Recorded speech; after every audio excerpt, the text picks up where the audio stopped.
नमस्कार, आपण पाहत आहात alert Maharashtra news. Valentine day म्हणजे प्रेमाचा दिवस, पण नोएडामधून समोर आलेल्या एका घटनेनं सगळ्यांचं हृदय हादरलं। सेक्टर 39 मधील परिसरात उभी असलेली एक कार आणि त्या कारमध्ये रक्ताच्या थारोळ्यात सापडले 2 मृतदेह।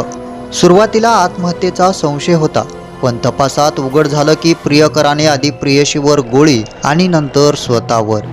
मृतांची ओळख सुमित आणि रेखा देवी अशी पटली आहे। रेखा बेपत्ता असल्याची तक्रार 1 दिवस आधीच सेक्टर 58 पोलीस ठाणे येथील दाखल करण्यात आली होती। कारमधून 2 रिकाम्या पोंगळ्या आणि एक हत्यार जप्त करण्यात आलं। सुमितचा ड्रायव्हर सीटवर होता, हत्यार त्याच्या हातातच आढळले। पोलिसांना व्हॉट्सअपवर लिहिलेली एक नोट सापडली आहे। त्यात 15 वर्षाच्या नात्याचा उल्लेख आणि विश्वासघाताची भावना व्यक्त करण्यात आली होती। पण एक प्रश्न कायम राहतो, प्रेम जर खरं असेल तर त्यात हिंसा का?